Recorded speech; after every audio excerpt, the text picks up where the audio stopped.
It's time to check out two pairs of Air Jordan 10 Retros that I just picked up that were actually inspired by the same NBA game that took place just over 20 years ago.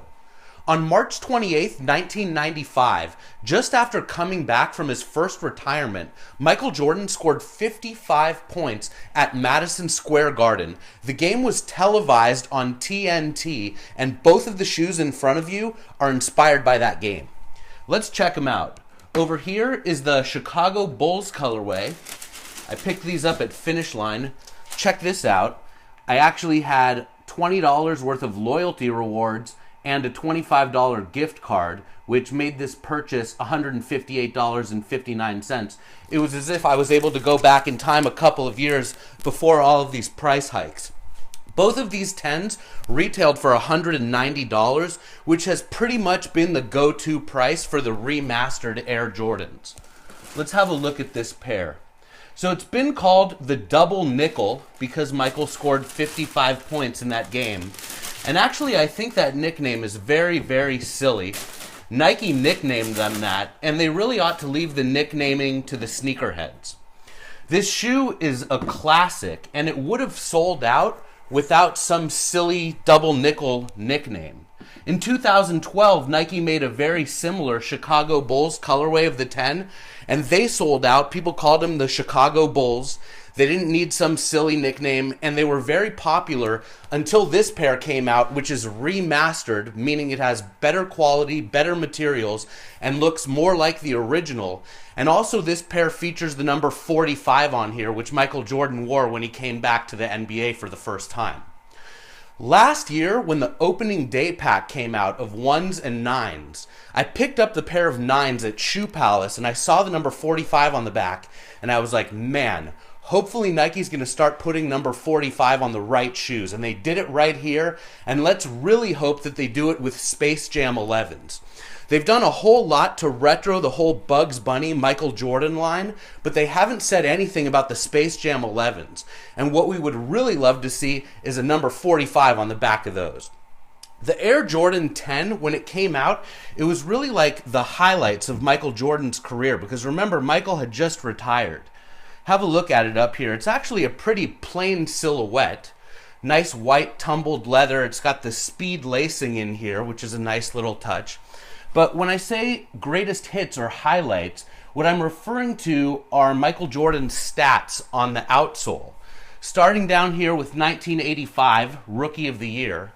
1986 is 63 points. So we said that these shoes are being called the double nickel because he scored 55 wearing these. Way back in 86, Michael scored 63 points against the Boston Celtics, and there's actually a defining moments pack with Boston Celtic and Chicago Bulls 1s, but actually they made the Chicago Bulls 1s black and red, even though the shoes that he was wearing during that game were the Chicago Bulls colorway. But some of his other great performances have also been commemorated with shoes and packs of shoes, as we'll see as we go through the greatest hits here. 87 was the scoring title.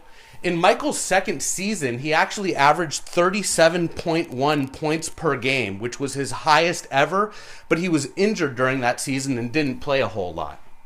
88 was the dunk champ. 89 was all defense. 90 was scoring 69 points. He did that in a pair of Jordan 5s against the Cleveland Cavaliers, and that's actually why there's a DMP pack for the 5s. There was another game where he scored 64 points against Orlando, and there's a DMP pack for those. So these double nickels are not the first time that there have been shoes or packs of shoes inspired by great performances by Michael Jordan. Back to the highlights, 91 was MVP in the championship in the 6s against the Lakers. 92 MVP championship again, 7s. And then 93 MVP championship, that was in the 8s against the Suns. Then he retired, and it says 94 beyond. And everyone was very upset when he retired. It sort of came out of nowhere. I love that feature of these shoes. I went to college in 1995, and my roommate actually had a pair of OG 10s, and I never had 10s. My first pair of Jordans was actually the Air Jordan 11. But I used to admire his shoes and look at the back and read the bottom, and it sort of reminded me of looking at the back of baseball cards, when I would look at players' stats and their accomplishments and their achievements. And sort of in the same vein, I would look at the outsole of these shoes. Some of the main differences between this pair and the 2012 Chicago pair, again, is the number 45, the better quality and materials and tumbled leather. Also, this is much more like the PE with this red liner. On that other pair from 2012, it's a red and black checkered liner. There's also a red Jumpman on the back versus the black one on the back of here. If you want to see a comparison between this pair and the Chicago 2012s, Nightwing did a great video on YouTube where he's showing the two pairs of shoes side by side. Something interesting to note, they're calling this on the box the Air Jordan Retro 10, and usually they'll put the number before the retro. Like over here on the next pair of shoes that we're going to look at, they're saying that this is the Air Jordan 10 Retro 30th. So it's weird that they would call it the Retro 10 and then the 10 Retro. But the inconsistencies over at Nike never stop. So I want to look at this next pair of shoes that was also inspired by the same game. And these have an even sillier nickname, the Bulls over Broadway. When TNT telecast that game that Michael scored 55 points, outside of Madison Square Garden, on the scoreboard, it said Bulls over Broadway, sort of to hype people up about the game that was about to happen. And so Nike nicknamed this shoe the Bulls over Broadway for really no good reason. Let's have a look at this shoe. So when I found out this shoe was coming out, I was very excited. Red Air Jordan Retros are very popular. Actually, from the 1 to the 10, they've made red versions with the exception of the 7 and 8. And now this year, they're cranking out a lot of 7s and 8s. So don't be surprised if we see a red pair of 7s or a red pair of 8s. But all the other Air Jordans from the 1 to the 10 have been made in red. The Gym Red 1s, the Candy Pack 2s, the Dorenbecker 3s, the Toro 4s, the Raging Bull 5s. There were actually a few different red Air Jordan 6s that came out in the last year. The Slam Dunks, the History ones that are supposed to be like the Spizikes.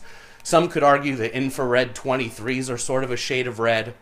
No red 7s, no red 8s. We have the Motorboat 9s that were part of the Kilroy pack, and then these 10s.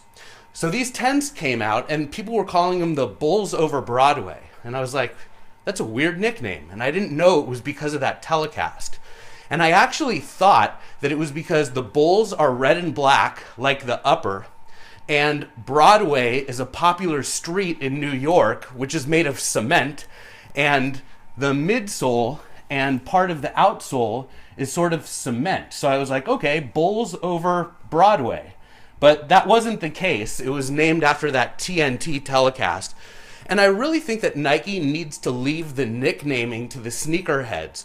They didn't need to come up with a silly Bulls over Broadway nickname or 30th anniversary nickname. They even put 30th on the box down here, which is sort of an anomaly. I mean, every Air Jordan coming out in 2015 is technically a 30th anniversary. But it's like they're doing so much to try to create hype, and it's unnecessary. A red tumbled leather Air Jordan 10 with black and gray and speckles is going to be popular, and it's going to sell out, and it's probably going to get a nickname from the sneakerheads. So I think Nike needs to just sort of like focus on making the shoes instead of trying to create so much hype around them. So we said that these two shoes are inspired by the New York Knicks game, and they're not the only 10s ever to do that.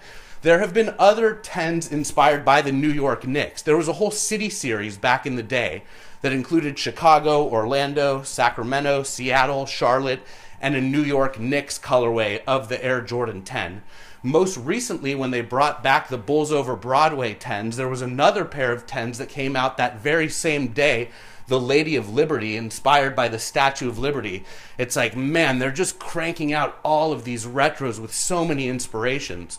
And it takes me back to when I was building the ShoeZeum, and it was very important to me to have every single pair of Air Jordan retros. And when I was collecting the 10s, there were actually only 5 different colorways, plus the Collezione pack. There were the steels, the black, the white and red, the white and blue, and the white and linen, and then the Collezione pack. And in just the few years since I've built the ShoeZeum, there have been so many different colorways, not only of the 10, but really of all the popular Air Jordan silhouettes. This shoe looks really good. I gotta say, the tumbled leather is very nice. I love the black going around here. Gotta love the speed lacing with the red in there. The speckles are a nice touch. They're black and red speckled. It would have been cool, actually, if Bulls Over Broadway meant the Chicago Bulls over the streets of Broadway, but instead it was named after that silly TNT game. Anyway, it's been a great pleasure introducing you to these two shoes that were inspired by the same game. It's great to see Nike putting the number 45 on these 10s.